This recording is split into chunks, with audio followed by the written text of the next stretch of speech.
პირველად შევხვდი მე მზიას ზოგადად და ისეთი შთაბეჭდილება მოახდინა, ვერ დაგიმალავთ, რომ აღმაფრთოვანებელი ადამიანია გულწრფელად.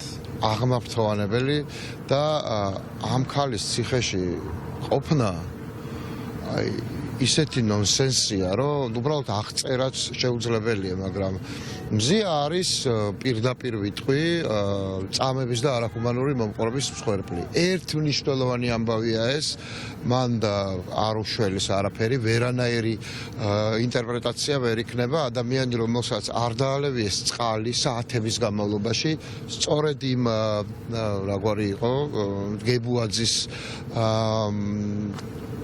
მითითებით და იქ პირდაპირ მითითებას იძლეოდა, რომ წყალი არ დაალევინოთ, არ გაუშვეს საპირფარეშოში და მე ვკითხებ ზიას ეს შემეძლო მეთქვა თუ არა ამ სიტყვებით, რომ არ გაუშვა ტუალეტში ჩაიფსას ბოდიში, მაგრამ ვიკითხე შემეძლო მეთქვა თუ არა. არ მოუყვანეს ადვოკატი და რეალურად ადამიანი არის ღიად და მკაფიოდ საკუთარი საქმიანობის გამო პატიმარი, სინდისის პატიმარი და წამების და არაადამიანური მომყვრობის მსხვერპლი. მე წარმოუდგენა არ მქონდა ამაზე ყველაფერზე, უბრალოდ მეგონა რომ მისი ჟურნალისტური საქმიანობისთვის დაკავება იყო ერთადერთი. ეს ძიმე ამბავია, მაგრამ მაინც და მეგონა რომ ეს იყო ერთადერთი, მაგრამ ამ შინაარსზე უბრალოდ ვერაფერს ვერ ვიტყვი, კომენტარიც კი მიჭირს, მე მართლა ვაპირებ ყველა მოვიარო ქვეყნის ფარგლებს გარეთ და ეს ამბავი მოვყვე და მოვითხოვო მისი გათავისუფლება. მოვითხოვო ზეწოლა ხელისუფლებაზე. მზია უნდა გამოვიყვანოთ ყველა ვარიანტში. ახლა ის შიმშილობს, მხოლოდ წყალს იღებს, რეგისტრირებულია უკვე მისი შიმშილობა საერთაშორისო სამართლებრივი წესებით და ჩემი აზრით თუ გაინტერესებთ, ამასთან დაკავშირებით ჩარევა რთულია.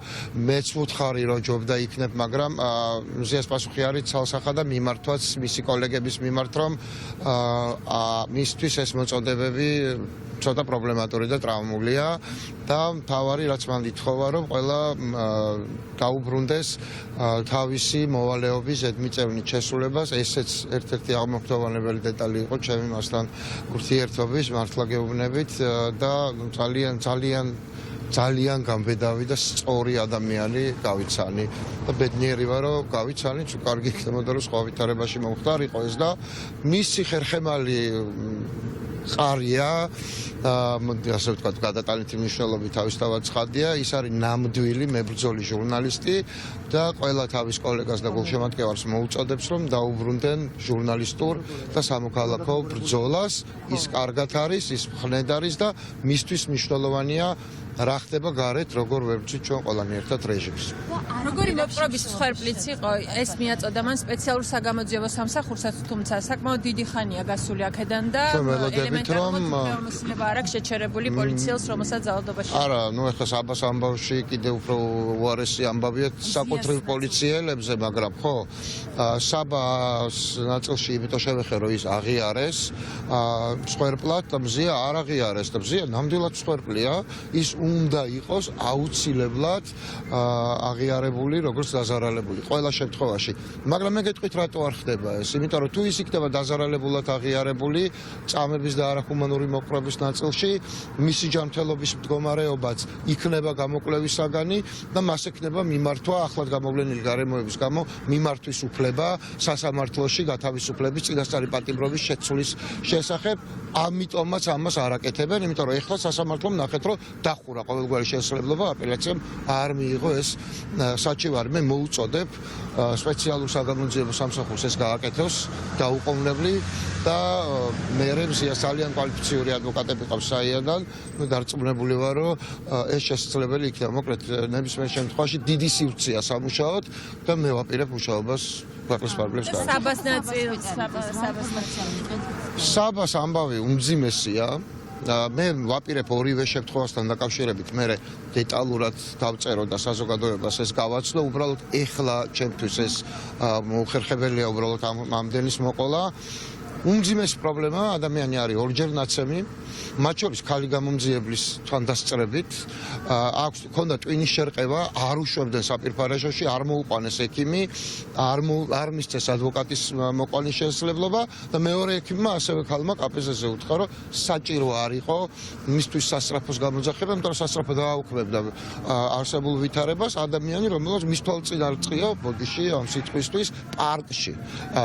ცელოფლის პარკში, იმიტომ რომ ტუალეტში ამისთვისაც არ გაუშვეს.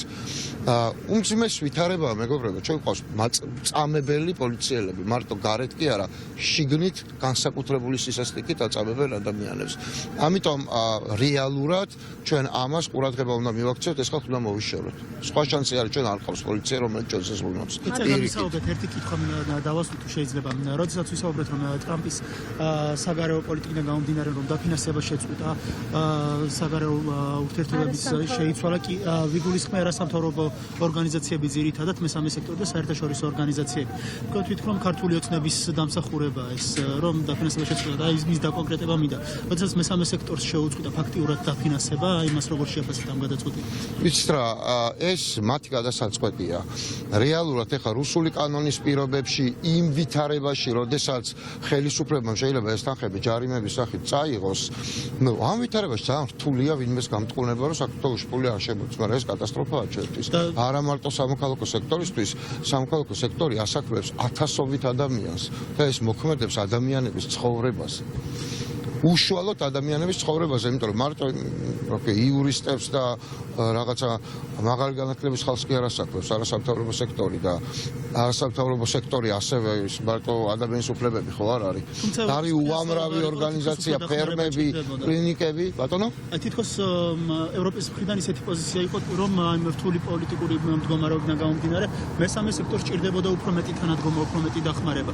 მე ამას ვიზიარებ სავსებით. ამერიკის გადაწყვეტილება. მე ამას ვიზიარებ სავსებით განსაკუთრებით მედიის ნაწილში, მაგრამ ის რისკები, რომელიც ამერიკის შეერთებულმა შტატებმა ვარაუდობ, რომ დაინახა ამ ფულის განაწილებაში და ხარჯვაში, ხელისუფლების კონტროლზე ამ ნაწილზე, ვფიქრობ, რომ მათი გადასაწყვეტი იყო და მათ მიიღეს ადეკვატური გადაწყვეტილება, მათი გადასახედიდან ეს ასეა. მადლობა. წარმატებები.